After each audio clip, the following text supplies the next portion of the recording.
नमस्कार, आप सभी का स्वागत करता हूं अपने YouTube चैनल सुरेंद्र सिंह बोरा में। साथियों, बीएड ब्रिज कोर्स, जैसा कि आप सभी लोग जानते हैं कि पटना में बीएड ज्वाइनिंग टीचर्स को अगर कोई राहत दे सकता है तो वो ब्रिज कोर्स प्रशिक्षण अनिवार्य है। छत्तीसगढ़ में अगर बीएड ज्वाइनिंग टीचर्स को कोई राहत दे सकता है तो वहाँ भी ब्रिज कोर्स अनिवार्य है। और मध्य प्रदेश में जहाँ बीएड ज्वाइनिंग टीचर्स को राहत मिली है तो उनको भी जो है 1 साल के भीतर 6 महीने का ब्रिज कोर्स करना अनिवार्य है। ये माननीय सुप्रीम कोर्ट ने अपने 8 अप्रैल के डिसीजन में मध्य प्रदेश के संदर्भ में फैसला दिया था कि उनको 1 साल के भीतर ब्रिज कोर्स करना होगा। तो साथियों, सबसे बड़ी बात, बहुत सारे लोगों के कमेंट आ रहे हैं कि जो ज्वाइनिंग टीचर्स हैं उनके ब्रिज कोर्स कब से होंगे। तो उनका, क्योंकि उनके पास अभी काफ़ी टाइम है, 7 अप्रैल 2025 से पहले ब्रिज कोर्स रजिस्ट्रेशन होने शुरू हो जाएंगे कि 7 अप्रैल 2025 से पहले ब्रिज कोर्स प्रशिक्षण की कवायद देश में शुरू की जाएगी। उससे पहले जितने भी अन्य केसेज हैं वो केसेज भी पेंडिंग, जितने भी केसेज माननीय सुप्रीम कोर्ट में है, राज्यों के हाई कोर्टों में, उन केसों पर भी निस्तारण होना बहुत ज़रूरी होगा, क्योंकि सभी जगह केसों का निस्तारण अगर हो जाएगा तो एक साथ भी ब्रिज कोर्स पूर्व की भांति, जैसा कि पूर्व में 2017 में अक्टूबर जो है 17 में करवाया गया है, तो वो ऐसे ही एक साथ पूरे देश में ब्रिज कोर्स करवाया जा सकता है। तो साथियों, अब मैं यहाँ पर ब्रिज कोर्स का जिक्र क्यों कर रहा हूँ, क्योंकि बहुत सारे हमारे देश में ऐसे प्रशिक्षित साथी हैं जो प्राइवेट स्कूलों में बीएड डिग्री के साथ पढ़ा रहे थे पूर्व में, यानी कि आरटी एक्ट आने के बाद, आरटी एक्ट से पहले और आरटी एक्ट 2009 लागू होने के बाद भी पूर्व में भी प्राइवेट, गैर मान्यता प्राप्त, सरकारी और सरकारी सहायता प्राप्त विद्यालयों में 1 to 5 पढ़ा रहे थे। ऐसे लोगों को भारत सरकार, जो गवर्नमेंट ऑफ इंडिया और एजुकेशन मंत्रालय की तरफ से आरटी एक्ट के प्रावधानों के तहत विशेष प्रशिक्षण करवाया गया है 31 मार्च 2019 तक, कि यानी कि विशेष प्रशिक्षण कराया गया है आरटी एक्ट के विशेष प्रावधानों को। आरटी एक्ट का जब प्रावधान लागू हो गया तो सरकार की तरफ से एक स्पेसिफिक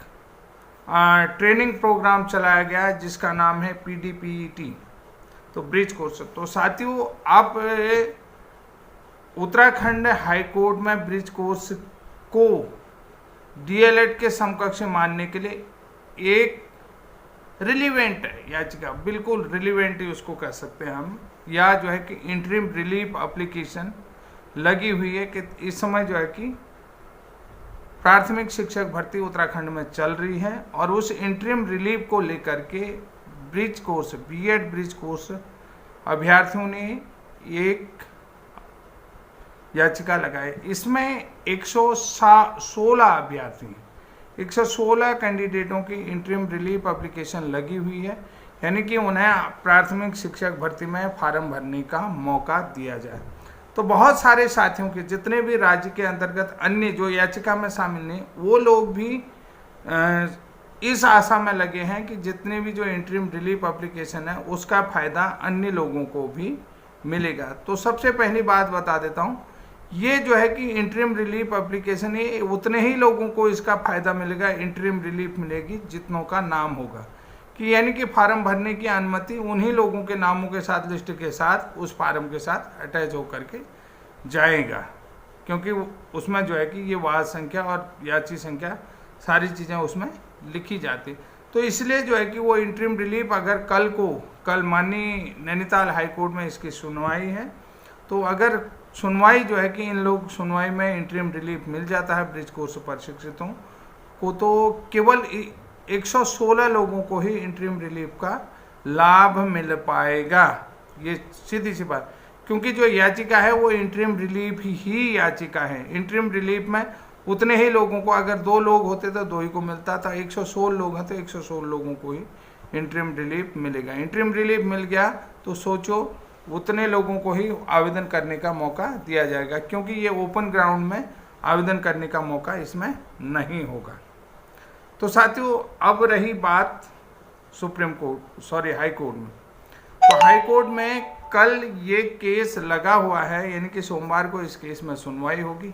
लगभग जो ब्रिज कोर्स के एडवोकेट हैं उनको माननीय जस्टिस जो कोर्ट नंबर 1 में है, तो कोर्ट नंबर 1 में जस्टिस मनोज कुमार तिवारी जी को सेटिस्फाई करना है। तो अब वो सेटिस्फाई कैसे करेंगे, तो ये सारी चीज़ें हैं। मैंने आपको बताया है कि ये कोई प्रोग्राम फर्जी नहीं है और न ही इसमें कोई फर्जी तरीके से कर सकता है। ये भारत सरकार का एक ट्रेनिंग प्रोग्राम है जो विशेष प्रावधानों के तहत, जिसका special provision for this training के लिए था, कि यानी कि special provision for bridge course.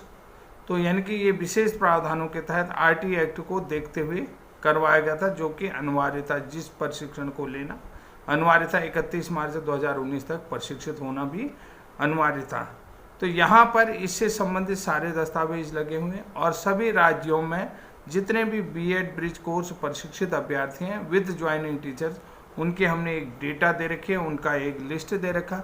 और प्रारंभिक शिक्षा निदेशक की तरफ से इस ट्रेनिंग प्रोग्राम को करवाने में कितना रुपया खर्च किया गया है, प्रसार सामग्री में कितना रुपया खर्च किया गया, ये सारी चीज़ें जो गवर्नमेंट है, और कौन कौन से सेंटर थे, यानी कि 208 सेंटर बनाए गए। तो 208 सेंटरों में कौन से जो है कि रीजनल ब्लॉक स्तर के जो ऑफिस होते थे, कौन से रीजनल ऑफिस थे और कौन सा सेंट्रल ऑफिस था, ये सारी चीज़ें उसमें डिटेल हमने दे रखी है। और ये प्रशिक्षण का क्या क्या सिलेबस था और कितना इसका क्रेडिट मार्क्स था। तो क्रेडिट मार्क्स और सिलेबस पूरी चीज़ें हमने यहाँ पर माननीय हाई कोर्ट को दे रखी हैं। तो अब रही बात, अगर बाय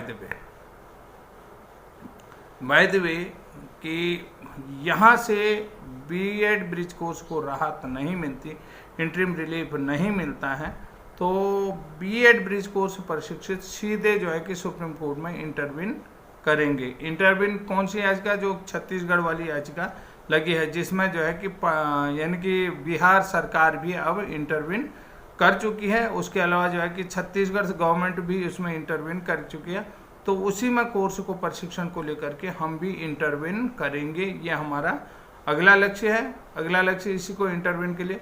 और दूसरी बात है कि जितने दस्तावेज ये लगे हैं, मेरा कहने का मतलब है कि ब्रिज कोर्स को हारना नहीं पड़े। तो इसके लिए जो है कि हम जनहित याचिका के रूप में हमारी समस्याएं कन्वर्ट हो जाएंगे। तो उसके लिए सारे दस्तावेज मैं जो है कि माननीय सुप्रीम कोर्ट में एक लेटर के माध्यम से भेजूंगा, ताकि जो हमारा एक लेटर होगा, जो हमारी समस्या होगी, जिसको लेकर के हम इतना संघर्ष कर रहे हैं, जिसमें हाई कोर्ट के केस और याचिकाओं का भी जिक्र होगा, केस नंबर भी होगा, ये सारी चीज़ें होंगी। तो ताकि वो एप्लीकेशन जो है कि जिस एप्लीकेशन को हम माननीय मुख्य न्यायाधीश सुप्रीम कोर्ट को भेजेंगे, भारत के मुख्य जो चीफ जस्टिस ऑफ इंडिया, तो उनको भेजें, ताकि हमारी जो समस्या वो PIL में कन्वर्ट हो जाए। तो इसके लिए हम विशेष तरीके से पत्र जो है सुप्रीम कोर्ट को लिखेंगे और सुप्रीम कोर्ट को ये सारी चीज़ों से अवगत करेंगे। उसमें उनके सारे फोटोकॉपी और सारे दस्तावेजों की जो सरकार के ऑर्डर हैं, ये सारी चीज़ें उसमें हम लिखेंगे। तो साथियों, आज के लिए इतना ही। तब तक के लिए जय हिंद। और साथ में ये भी बता देता हूँ कि जो 2006 के बीएड BTC प्रशिक्षित BTC प्रवेश परीक्षा उत्तीर्ण करे, जिनका प्रशिक्षण 2012 में हुए, तो जिस तरीके से उसमें रुझान आना था, DLED वालों के उतने रुझान नहीं आए, लेकिन उसमें रुझान जरूर दें, क्योंकि हाई कोर्ट में जो है कि उससे रिलेटेड भी याचिका लगी हुई है, DLED वालों ने लगा रखी है। मैं आपको बता देता हूँ, जो याचिका लगी है वो बागेश्वर निवासियों की लगी है, असो गाँव के लोग हैं। तो बागेश्वर में असो गाँव के निवासियों के द्वारा जो 2012 के DLED प्रशिक्षित हैं डाइट से, तो उन लोगों की तरफ से है, तो उनको कम से कम 6 साल का रिलीफ तो मिल सकता है। मुझे लगता है कि अगर वो अपनी याचिका को सुप्रीम कोर्ट भी ले जाएंगे कल को, तो उनको 6 साल का रिलीफ मिल ही जाएगा। हाई कोर्ट से भी अगर मिलेगा तो 6 साल का रिलीफ उनको मिल सकता है, क्योंकि 2006 से 2012 में प्रशिक्षण हुआ, तो 6 साल का रिलीफ उनको मिलना ही मिलना तय हो सकता है, अगर अच्छी तरीके से वो पैरवी करेंगे। तो साथियों, जय हिंद, फिर मिलते हैं।